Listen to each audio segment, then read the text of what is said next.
Hello. Took a bit of wrestling with the buttons to make this work. Yes, it did. Um, are we on? Cool. You are well and truly on and ready to go. All right. Thank you so much. Well, for everyone here, very nice with Richard. I will just do a quick round of intros after the noise has gone away from the background and we can listen more clearly. But yeah, just as a quick round of intros, I'm Surbhi, the CEO and co-founder of Symbl. Symbl is a developer platform to deploy conversational intelligence at scale. I'm very excited to be here interviewing today and discussing with Richard from Google. And I'll let Richard give his introduction because I'll totally understand. But we'll dig more deeper eventually. Richard, over to you. Tell us about yourself, a little bit of background.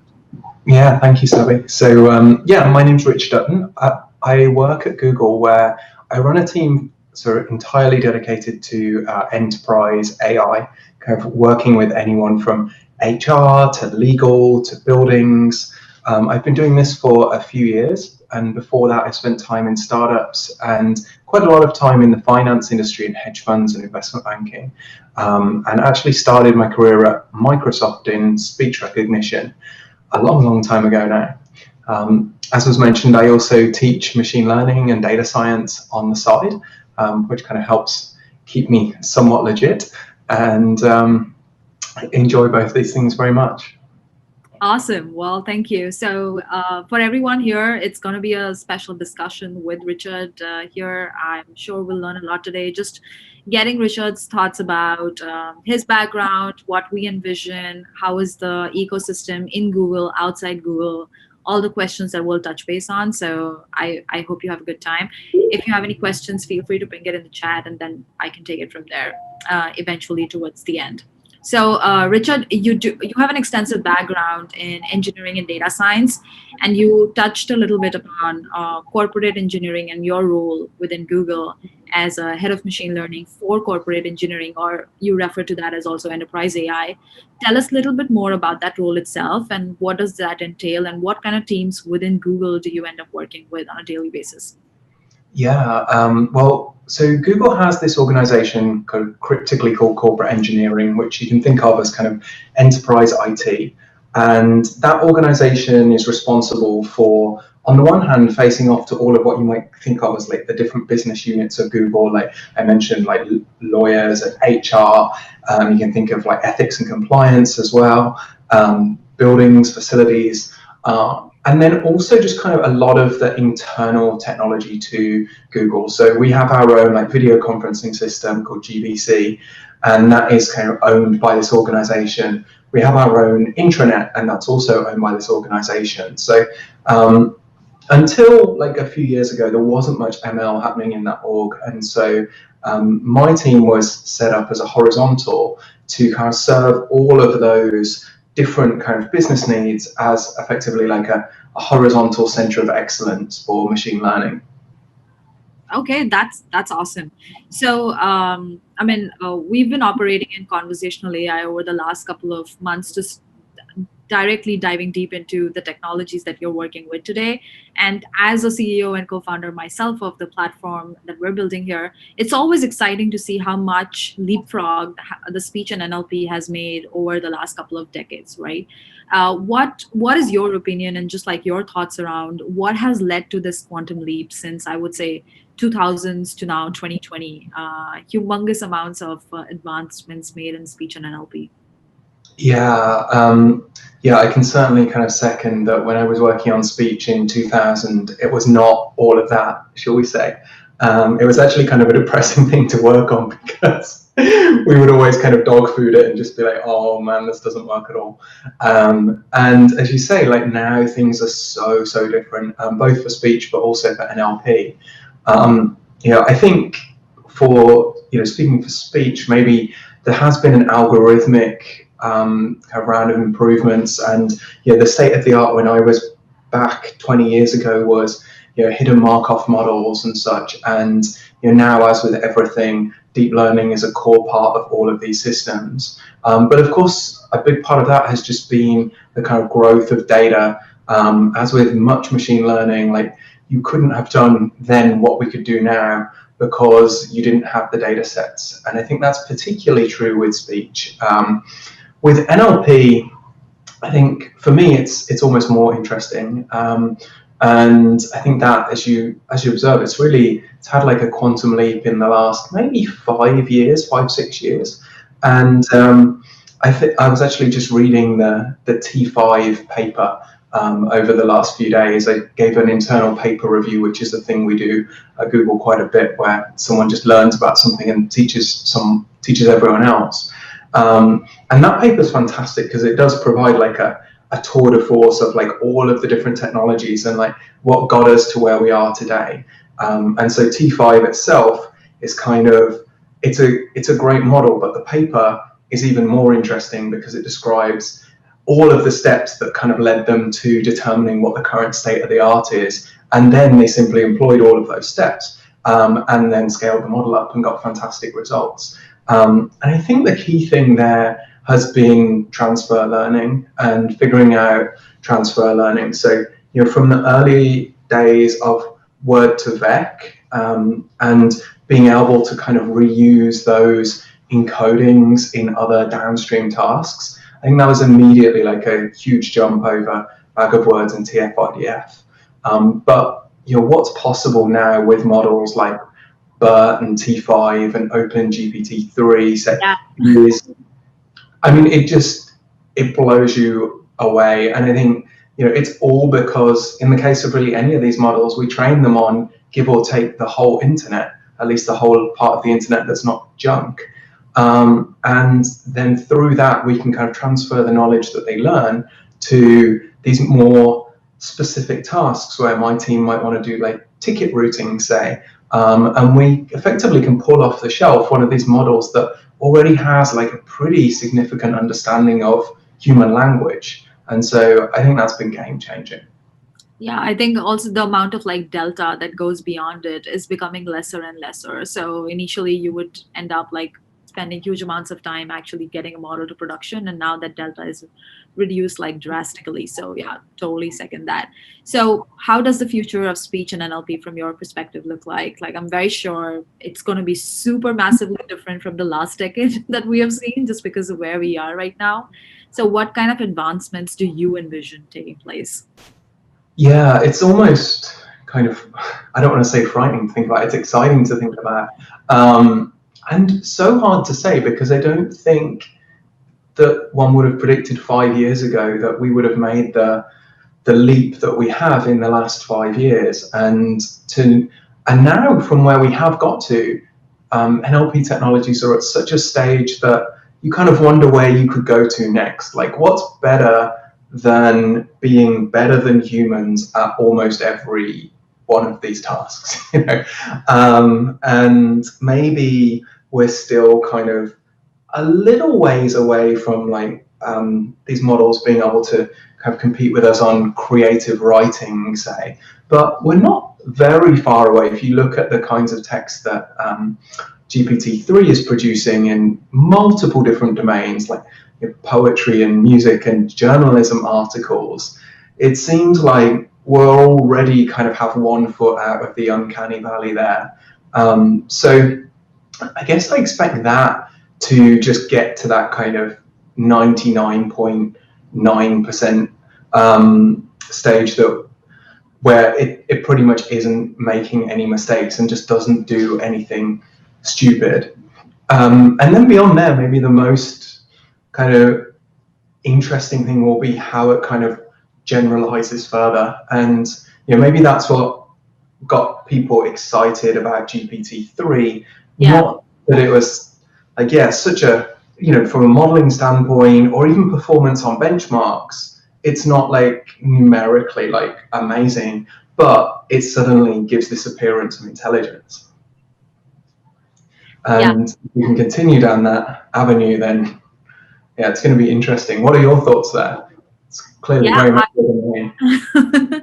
yeah, we're hope we always think sci-fi when we start thinking about what's possible next 10 years, like just being able to fully capitalize on the potential behind voice and using NLP to actually uh, passively embed intelligence in several systems. I mean, we're totally excited about that over the next 4 to 5 years, every single digital communication system becoming intelligent natively, and NLP really reaching kind of to the true potential of recommendations, automation, of just lesser interruption and command driven, and understanding intents before you could actually call intents, just things like that. So yeah, fascinating for sure. Cool. So I didn't want to dwell too much on this question, but you did mention about your organization and the entire enterprise IT and corporate engineering machine learning. So, but I saw your talk, I think previously, and some numbers were absolutely mind blowing. You did say that Google's research group is approximately like 4,000 people strong, and your sister company in Google, DeepMind, has additional 1,000 plus, right? Is that correct? Something along those lines, yeah. That's my best estimate at the Yeah. moment, and that's just full-time employees. And it also is just Google Research and DeepMind, as you say. So it actually excludes things that you might think of as ML technology teams, like the cloud AI folks doing all of the kind of cloud ML stuff on GCP. So I think off the top of my head, that's like another 1,000 people approximately. So yeah, there's a huge chunk of the company just doing research papers and publishing technologies like TensorFlow. That is amazing. Yeah, that's a lot of people in the research team. So, like in your day-to-day role, like how often do you interact with the teams like that?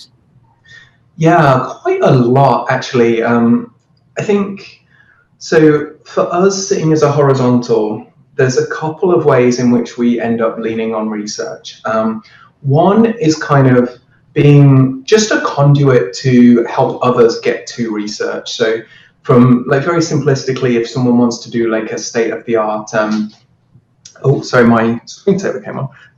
If someone wants to do a state of the art let's say speech model, then they might come to us and from the enterprise IT side, and we would say, okay, these are the people that you need to talk to. So just kind of like maintaining that like Rolodex is one of the features that we bring to people. But because obviously, as we've said, it's like 6,000 people. How does someone who doesn't know what they're doing like navigate that? But then more and more kind of helping kind of bring these still somewhat cutting edge research technologies to teams to enable them to do machine learning themselves. So, we have internally a system, AutoTFX, which externally is called AutoML on Google Cloud. And a lot of people have this now, like I'm sure Microsoft has one, Amazon has one. And so now a lot of the time where previously those groups would have come to us to do their whole implementation front to back, now we'll say like, okay, well, we'll sit with you and help you with the problem framing. And then we're just going to make sure that AutoTFX will actually meet your needs. And then we're going to send you on your way with like that piece of technology. So that becomes a very key relationship for us. Ditto with the TensorFlow folks, the Keras folks, like connecting people to them. But also like we've kind of realized there's a space for us to still exist as kind of a separate implementation shop in my team, where there's many things that you do in the enterprise are really sensitive, and they're dealing with sensitive data. And a lot of the time there's like human in the loop. If you think about like classifying documents for a lawyer, and then you don't want to take a 200-page document and just say, oh, I classified it, it was definitely of that type. Like the lawyer actually wants to see why you made that decision. So we worry a lot in our team about interpretability and fairness and privacy. Again, a lot of the data I mentioned, like tickets, support tickets could be like HR tickets. So you can't just have like the model of someone having like the admin password and then spelunking around in the HR ticket database, seeing what people's like health requests are and stuff like that. So we end up in our team carving out a lot of our time to just deal with those kind of like more complex use cases. And that's one of the things that has us talking to research all the time, because so much of this stuff is cutting edge. If I want to debias a model today, then I'm going to do it with a mechanism that was published like a year ago or something like that. And it kind of goes both ways. We do so much in anomaly detection, which also happens to be very helpful in the enterprise, that one of my team published a paper at ICML this year, and that was kind of in conjunction with research. So yeah, we like to have a symbiotic relationship with them where we're effectively the applied science people who steal all their stuff, put it into production. I was gonna say that, and not just like stealing stuff, but then also like I think recommending new use cases, right? Because and this is another question that I was curious, is that how does this interface with the external teams which are actually helping implement AI solutions and services to other companies? Because you guys can share so many more use cases that Google internally is doing, and then how can we help other companies outside? Google itself can help other companies outside that are trying to implement and solve similar problems within the enterprise itself. How does that work today? I'm sure it's a to and fro. Yeah, that's an area that we're trying to expand at the moment, actually, because I guess historically when the team was formed, it was small enough that just kind of getting traction within Google was enough. But as we grow and we get more mature and we're kind of picking up more and more kind of knowledge of this space, there is more and more that we have to say that is relevant to outside customers. And so, if I go to a conference and talk, people will come and say like, "Oh, can you come and do this for us?" And the answer is unfortunately not. Like, we don't really, like, at least my team isn't involved in that. I think some of the cloud kind of AI folks may be a bit closer to that kind of work. But what we are doing more and more is taking stuff, and I mentioned like publishing the anomaly detection paper. So anyone can go and like search for that. It's called multi-dimensional anomaly detection. And then that actual model is open source through GitHub, and we may well at some point open source the framework behind it. We're starting to write blog posts and stuff like that. So we're trying to now, take advantage of the fact that we're probably, doing a lot of things that others would love to be doing, and have been for years. And so how can we like at least give them the information, even if we're not necessarily going and implementing it on site for them?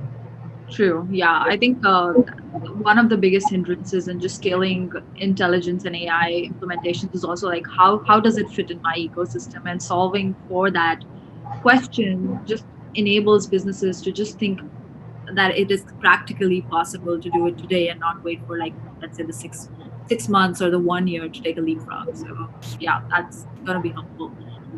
Cool. So we touched upon DeepMind and I mean, some of the objectives of DeepMind, which is a lot known to a lot of people. How do you think about DeepMind and OpenAI? And I'll just keep it open-ended because I'll let you comment on the way that you want to comment on it. But how do you think about OpenAI and DeepMind together, separately, working in a symbiotic relationship, or either way? Yeah, I think that the work that DeepMind are doing in particular is just like so kind of gripping. And I don't know, have you seen the movie AlphaGo, Surbhi? Yes. I think that's just like so representative. Like anyone who hasn't watched it should, I think. And it's like so, well, I think it's either, depending on your perspective, it's either terrifying or exciting. And I thought it was just like the most exciting movie. A little bit of both, actually. It's just so inspirational. And so I think that works incredible. And I think we're already seeing the benefits of it kind of like bleeding out, whether they do get to AGI or not. Technologies like WaveNet are out of DeepMind. My team works on data center cooling. That was, well, actually, we're working on office cooling. Data center cooling was originally done by DeepMind. I know they're doing a lot of stuff in the health space. So I think that pursuit of AGI, while kind of noble in its own right, is interesting kind of, as with the space race, for what will come as a result of it, what kind of accidental discoveries will be made along the way. So I think that's tremendous. I think, OpenAI, as you'd expect, don't keep like as close from an eye on. I really loved the thing that they did. Maybe it was like a year ago or so now, when it was reinforcement learning, so the same technology as DeepMind, but they had these little kind of colored animated characters moving around a 3D world, and they had to like chase each other. I think they're playing hide and seek or something. And seeing all of these emergent behaviors arise was just amazing, where they would build like little shelters for themselves to hide in, and like figure out ways to like move over obstacles. Even if there were like bugs in the world, they would like figure out how to move around it. I thought that was just like so amazing. And then obviously like GPT-3 and the other GPT models, for better or worse, they're kind of having people talking about NLP. And so, yeah, it's interesting to see what people are doing with that stuff. Seeing program language synthesis. I've even thought for my team about like database query synthesis. Someone's like demoed that online as well. A lot of that stuff is really interesting, I think, and so. Yeah, cool. You did mention a little bit about AGI, and that just intrigues me to ask this question, I think, every time. Rekha as well, who's obviously in Google and talks always about his definition of AGI, ASI, and Singularity itself. Are you scared of, or like, what do you think about just machines reaching and exceeding human intelligence across the board? And if that does occur, then how does humanity cope up with that? Any thoughts on that? Because it's a question that I think so many people, all the technologists, which are cautious about data privacy, but then also intelligence in our daily lives, are always thinking, what is that right time, and what does that right time do to us? So just any thoughts on that? Yeah, absolutely. I'm hearing some noise here. Are you hearing that as well, or is it okay? I'm hearing a little noise, but I don't know, because everyone else is on mute. Okay, if it becomes a problem, let me know. Well, yeah, I should say, like, my day-to-day work, sadly, is a long way away from the AGI space. So speaking just purely like for myself, as someone who kind of like has kept an eye on the field, I have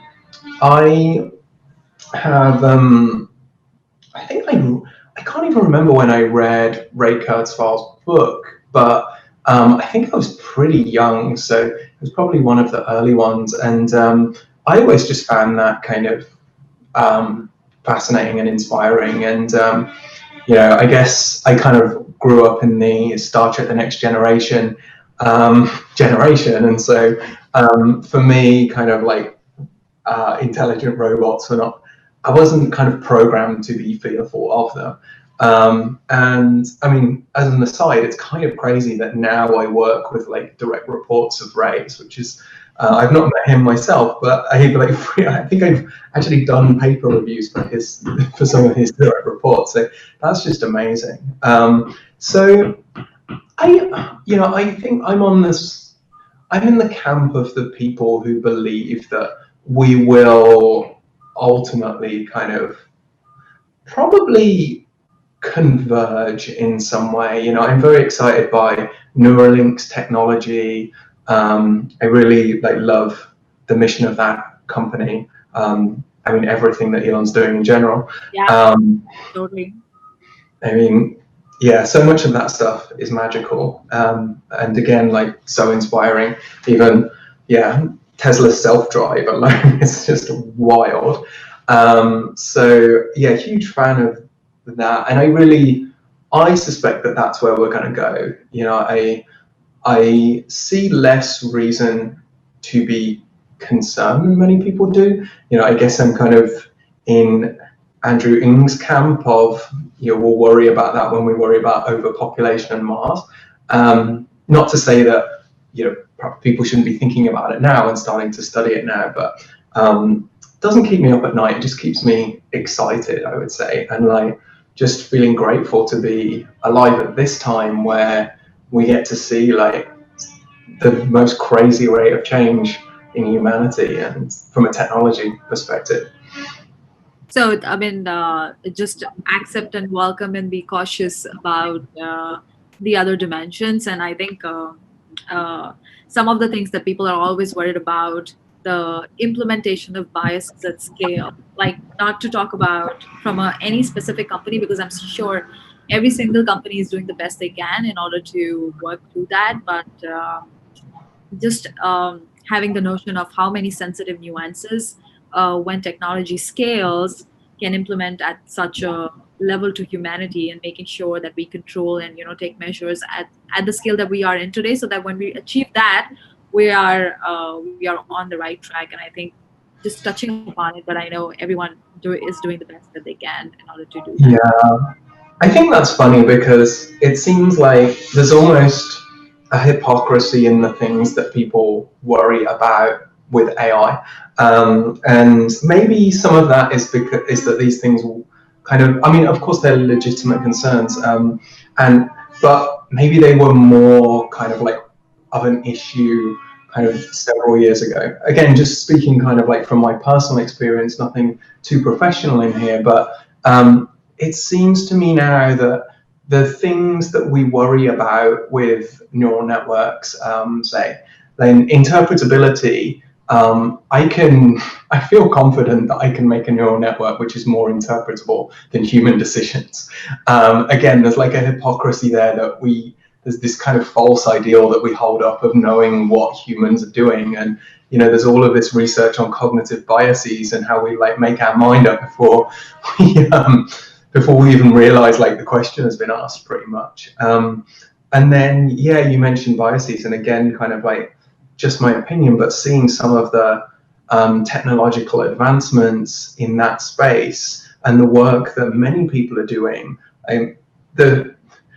the problem is kind of working around the flawed human provided data in the first place, and AI is probably a better place to do that than humans, in my opinion. So, and privacy, again, it's like you're in the case of like a ticket routing example, think about HR tickets or something in particular. What could be worse than like 200 humans poring over the tickets in an HR queue and deciding like who to route them to and then how to resolve them? It seems like all these areas, like we rightly should worry about them, and rightly they should all be like areas of research. But I think because they have been over the last several years, we now have technologies like integrated gradients for interpretability and MinDiff, or which is even available, I think, in Google Cloud for like fairness, and for privacy, technologies like differential privacy and federated learning, kind of far from being something to be worried about. These are things that are kind of better than a human could do. So, again, maybe I'm just an incorrigible optimist. Yeah, and I think Google also provides probably like data layer protection as a service as part of their cloud, so that folks that are building machine learning models, they can use that to mask all the entities and personal information data that goes in, making sure that doesn't get fed into the AI models, and your models are more unbiased to personal information. So there are some of the services that, I'm sure a lot of companies are using. Cool. Well, so we talked about the research and development in Google. And you touched upon it a little briefly on how Google is thinking about kind of like helping other companies in order to implement it. But what are the other ways in which Google's AI division helps other businesses, saves like millions of or whatever, incredible amounts of money, and generate business value today? Well, I suspect it probably all started with papers out of Google, and then later technologies out of Google. Kind of predating and yet somehow facilitating a lot of machine learning. Think about the original big table paper, which was implemented as HBase externally, and MapReduce kind of became Hadoop. And so just kind of starting out by publishing kind of like how-to guides in research papers, I think at a very kind of like low level was super helpful for a lot of companies. I mean, think about how many people are built on top of those kind of Hadoop type technologies now. And then, yeah, kind of releasing actual software like TensorFlow and Keras. Yeah. Like when I've worked externally to Google, like, that's just been the go-to every time. And, prior to TensorFlow, I worked a little bit in Theano and other frameworks, and it was, with respect to those things, it was a nightmare compared to how easy it is with something like Keras to just throw a neural network together now.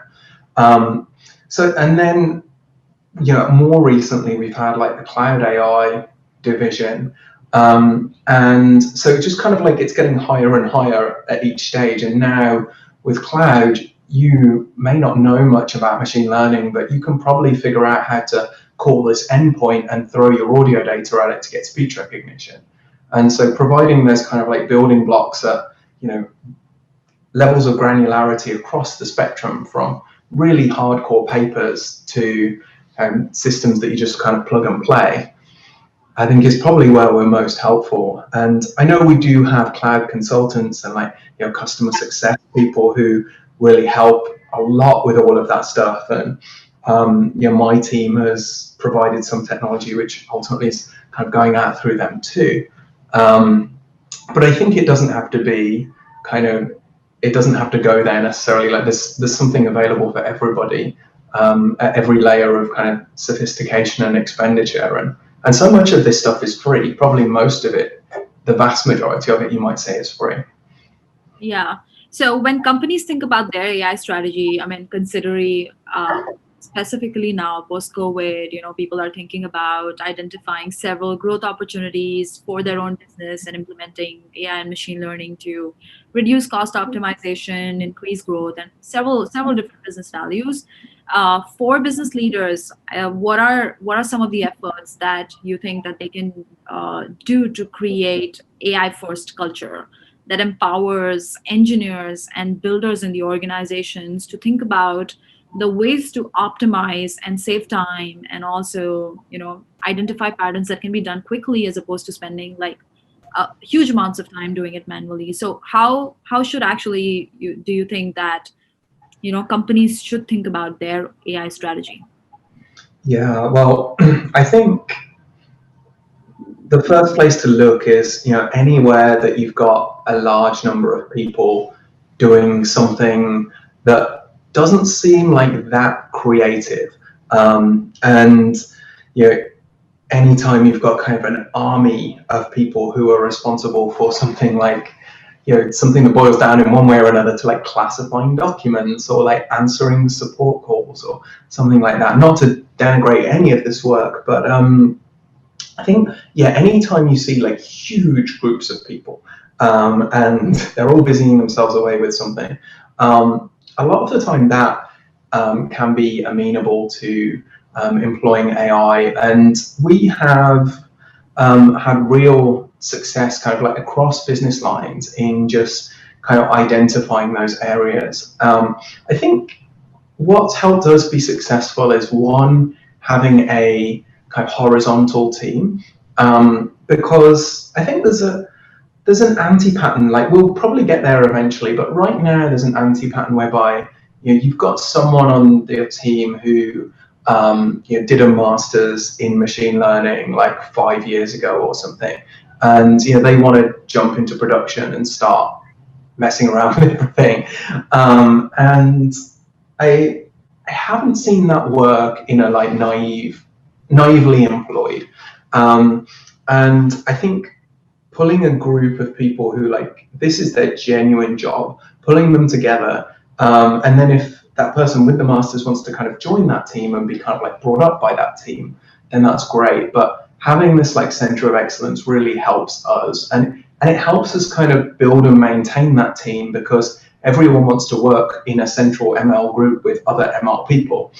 So when we opened like an office, as it were, in Austin, we were kind of fighting people off in my team because everyone wants to join the ML team. So that's been great. And something that we've done under those kind of auspices, but something that anyone could do really, I think, is just starting to get the management chains and especially like leadership aware and understanding of ML. So, probably the average person who runs like legal technology at a large firm, say, probably doesn't really know very much about machine learning or AI at all. And that can be true even at the bigger, more sophisticated firms because this stuff is developing so quickly. And so for us, like one of the biggest kind of force multipliers is to go out and find those people and educate them. And so we'll do like training courses for VPs and directors. And then they actually come to us and say like, oh, well, here's where you could use AI in my organization. So that kind of education of senior folks in particular, I find is really valuable. And then Google also does it at a grassroots level where any engineer can sign up for AI courses internally. And then when they do, they might come to us and say like, oh, hey, I work on the intranet search team and I want to implement something, like, can you help me to do that? Yeah, totally. I think also cultivating just a culture of innovation is so critical now in companies because technologies are evolving so rapidly. Like we internally in our company, we have like every alternate week, our developers spend the entire Friday working on their own hobby projects. And we do like quarterly hackathons. And I know some companies do like a free Friday. Some companies do like, once in a month, 1 week cooling off period in between sprints and just so many things, which just enables people and give them the mind space to operate and learn the technologies around their ecosystem. So yeah, totally second that. And additionally, also, I think it's important to look at the data, which is not there today, but we can actually create that data out of just digital channels. Like, for example, companies might be having so much of speech just over these channels, like the ones that we are doing right now, and it's not captured at all today. So capturing new data sources in addition to utilizing existing data sources, I think both are equally important. So yeah. Yeah, I couldn't second your first point enough. I mean, everyone knows that Google has like this 20% time, but especially in this space, like it's developing so quickly that if you don't like genuinely enjoy reading like research papers, probably should do something else. Because if you get in a role as an ML engineer and you're not staying on top of all of the new developments, then you're not going to be terribly relevant for a very long period of time. So yeah, just anything to support that innovation goes really far, I think. Well, that's amazing, Richard. Thanks for sharing those thoughts. So we've talked so much about machine learning and what Google is doing. Last 5 minutes, tell us a little bit about your story. Like you've basically transitioned, you have experience in building teams and you've stayed in different countries and cultures and experienced all of that. Which country did you enjoy the most when you traveled and set up engineering? Like we at Symbl are also building like a global team. So we have teams in India, we have teams in Seattle, we had folks in Israel, Poland also at some point of time. Like what's your favorite? I would say, yeah, so I've lived in 8 countries, I think, and I think my favorite is Thailand. Wow. I worked in Singapore for an investment bank, and I was doing a lot of management at the time and decided that I wanted to kind of take a step back, kind of retrain, get back into machine learning. And I just took that time out to kind of study and work in Thailand, doing kind of consultancy for firms over in Europe and the States. And I think Thailand's just fabulous. It's unfortunately a long way away, even from the West Coast. It's quite a way away. So now I dream of Costa Rica and retiring to Costa Rica as a proxy for Thailand. But that was that was a good time. That's amazing. Like, I wonder how much can you work in Thailand? I've been there a couple of times. Yeah, they have great internet in much of the country and like real like mobile penetration as well. So I don't remember having any problems with it. I would just work from coffee shops on Wi-Fi connections and not even like I think this predated co-working spaces, and I just got along. I got along great. So yeah, I couldn't recommend Yeah. Thailand enough. Yeah, well, I meant just because it's such a beautiful country, like how much would you actually want to work? Yeah, that's true. But I did live there for like a year, so That's cool. um, I That's got cool. to split my day up quite nicely and start the day on the beach, do some yoga. You know, by the time that Europe is waking up, throw in a few hours of consultancy for Europe. Cool. So for all the 15 to 25, our next generation listening to this interview, what is the suggested path of getting a good job in computing? Or like, how do people who admire you and, folks at Google get to become like the head of machine learning for companies like Google? So what do you have to say for them? Yeah, well, I I actually, I'm a member of like a technical council at Google, and funnily enough, we've got an offsite, and today we were discussing everyone's backstory this morning. And it's not universal, but getting into computers and programming relatively young was really helpful. I mean, for me, I was 7, so I don't think. I mean, earlier the better. It's a point of debate between me and my fiance as to how much computer will be too much for any child that we have, and at what age. So I think that was very helpful in just having that passion. And then from there, I mean, I had a CS degree, but I don't think that's necessary. And I got into Microsoft, and that was game changing because you just in one of these big companies like a Microsoft, a Google, a Facebook, you learn so much from the people around you. And I can see the benefit of like you're going to a startup and you get to learn like the whole stack. But I was around people who were just like such specialists at Microsoft, like people who would just, if anything crashed on their computer, they would disassemble it and then they would fix the bug in the disassembly and like send it to the author. Those people were like so inspiring to be around. And then I think like I wouldn't be put off by like a lack of formal education in an area. Like I mentioned, I had a CS degree, but a lot of people I was working with have engineering degrees or physics degrees. And I don't have a master's in machine learning. I don't think there was such a thing at the time that I was in school. I obviously don't have a PhD, and yet I teach and people call me professor. So in this field in particular, I think a formal education always has value, but it is not at all necessary. Most of what I know about machine learning now, I've taught myself over the course of the last 5 years.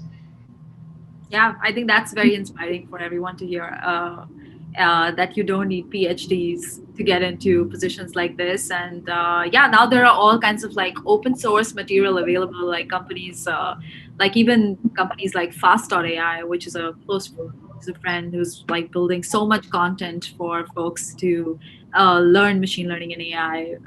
You can grasp all of that. So cool. Well, thank you so much, Richard, for your time. It was lovely having a conversation, and I think we're almost out of time now. So probably until next time.